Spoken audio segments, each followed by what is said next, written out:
In 2004-5,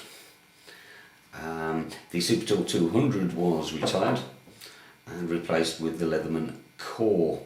Now this tool, in fact this actual tool, is the one that I turn to for any sort of tough job that I've got going around the house. It actually looks in very good condition, but it really has taken a bit of a beating, this tool.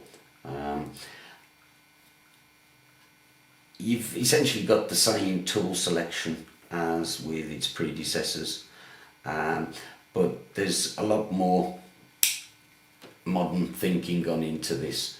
The blade there, the serrated blade, is possibly the best serrated blade I've got on a multi-tool. That thing will go through anything. The now familiar release button on the back of the handles to release the locks, so much more comfortable and convenient to use than the Supertool 200. Many of the components look the same as the older models. The Phillips, that's the best Phillips driver available on any multi-tool that I've come across. This thing has really done me some service over the last few years. As you can see, there's virtually no damage to it, there's no suggestion of a twist. It's also shaped to take Leatherman's accessory, the removable bit driver, which is basically a little metal tube. It fits over the driver and has a hex fitting, a hex socket on the end to take regular 1/4 inch hex bits. That actually does really add a lot of versatility to the tool. It also will accept a Leatherman's flat proprietary bits, so you can actually carry this with a bit card, and it adds a lot more functions to this tool. The biggest difference, the most significant differences between the Core and the Supertool 200 are, first of all, the pliers. These are a lot broader and they're a lot stronger. I don't recall too many stories of anybody breaking the pliers on the Supertool or the 200, but apparently you're even less likely to damage these. They are really quite meaty. The other significant difference is the use of a Zytel layer in the handles there, which doesn't actually perform much of a purpose other than to act as a spacer. So Zytel is also used on the 4-inch sort of standard size tools, the kick, the fuse and the blast, but is shaped to provide some comfort on the handle. On the Core it doesn't seem to do that. It really does simply seem to serve as a spacer. It's actually very effective. This tool has taken a lot of punishment and there's no signs of any damage or weakness there. And I think it works as quite it doesn't need that much lubrication. It really does work as quite an effective pivot there. So whether that's the logic behind it or whether there's something more clever, I'm not really sure. But that tool has served me well. I've got several of these. They're dotted around the place. I've never had a screw that I can't shift. I've never had anything that I can't deal with the Core. Really the only thing that was going to stop me using the Core was the fourth and final, most recent addition to the Supertool range, the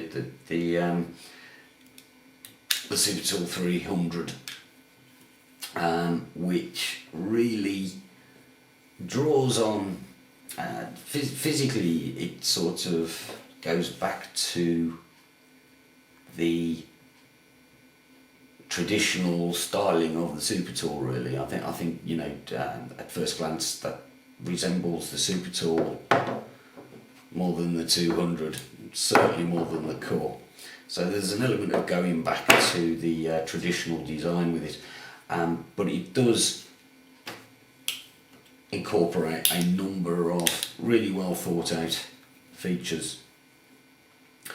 The first one that is apparent are the pliers. These are advertised as the strongest pliers that Leatherman have ever built, and I can definitely believe that. Certainly if size is anything to go by, you can see that there's a lot of metal there. A nice innovation, although Gerber did it first, are replaceable wire cutters. So I don't actually have the kit yet to replace it, but there's a torque saw, yeah, it looks like a torque saw hex bit there, which allows you to remove these if they become damaged or worn. They're made of 154 cm steel, so they're very effective cutters. They really do cut better than the cast cutters that were found on the older versions.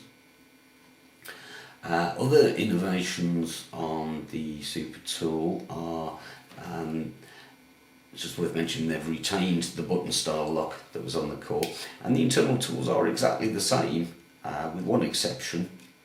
A nail nick, a fairly significant one, has been added to the serrated and the main blade.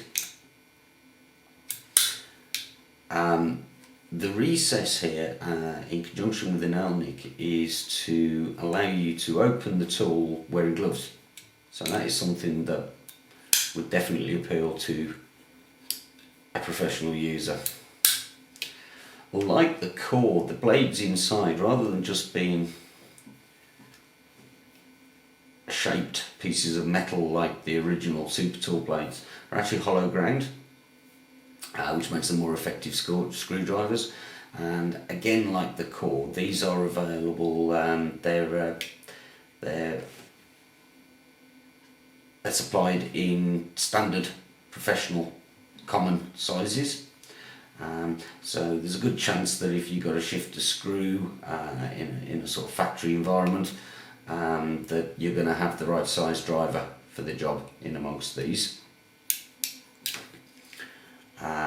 File, the tool set is exactly the same as the Leatherman core. So the Phillips that will take the removable bit driver, etc.